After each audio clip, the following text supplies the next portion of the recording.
Good day to everyone. I'm Diana Rose V.S. Bernas from BSU2B Social Studies.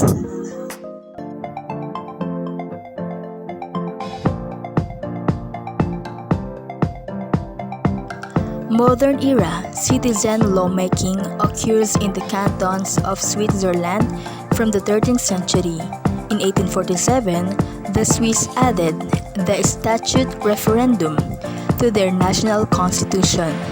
Soon, they discovered that merely having the power to veto parliament's laws was not enough, and in this case, they developed the direct democracy. Together with plurality and federalism, direct democracy is a part of Swiss national identity and helps unite the various languages, religions, and cultures in the country. This video gives you a short introduction to this unique political system.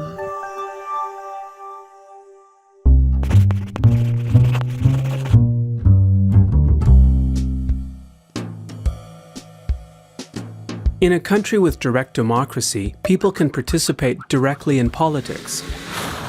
Everyone can help decide how the state, the cantons, and the communities are organized.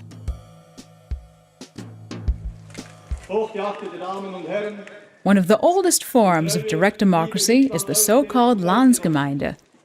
Appenzell Innerrhodes and Glarus are the two last cantons where residents entitled to vote gather every spring in the open air to decide on laws and expenditure.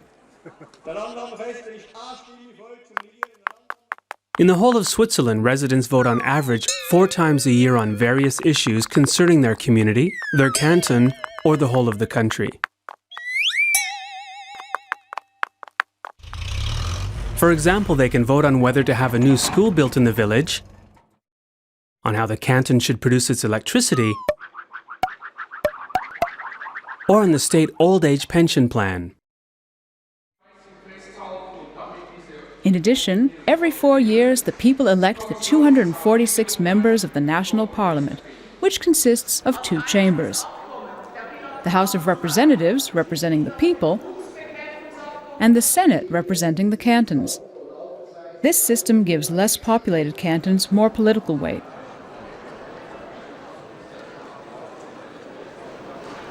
Parliament makes laws and elects the national government, which consists of 7 members of various parties. People can overturn laws made by the Parliament by launching a referendum. If they manage to collect 50,000 signatures within 100 days, the bill has to be voted on by the public. The People's Initiative enables citizens to make alterations to the Swiss Constitution. To hold a public vote on an initiative, 100,000 signatures have to be collected within 18 months. What are the pros and cons of this system? The main advantage is that it gives the Swiss citizens a lot of power in decision making. Every so often, several times a year, they can take decisions not just on who runs the country, but also on concrete proposals. One of the key disadvantages is probably that it makes decision making slower, and there are a lot of political actors involved. There's the parliament, there's the administration, the government, interest groups, and at the end the people, and often it's unclear at the end who has been responsible. Some criticize the system for allowing people to accept initiatives that might contradict constitutional law or international accords. The following 2 examples of recent votes polarized people in Switzerland and abroad. In November 2009, a people's initiative to ban minarets in Switzerland was accepted by 58% of voters, despite Parliament and the government's clear recommendation that it be rejected. Die wir am 29. November abstimmen, abzulehnen. 1 year later, a people's initiative on the deportation of criminal foreigners was accepted by a majority of 53%. The minaret ban and the deportation law were therefore added to the Swiss constitution. It's Parliament's task to adjust the laws so that they comply with international law and accords. There are different opinions as to what extent this is feasible. depending on people's political views. How well does Swiss democracy really work? Considering the many possibilities for political participation in this country, could there possibly be a more democratic system?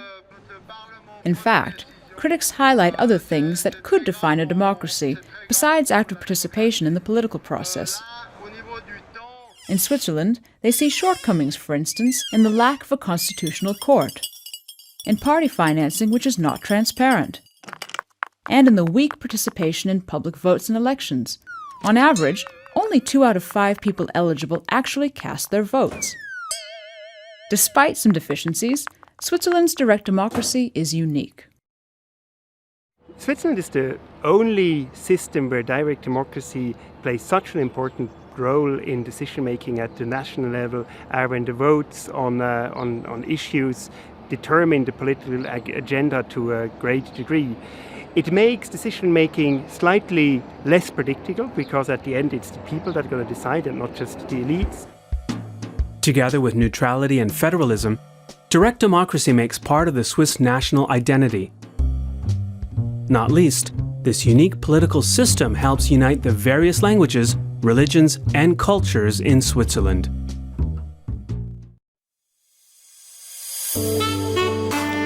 And to summarize the video, direct democracy is one of the special features of the Swiss political system.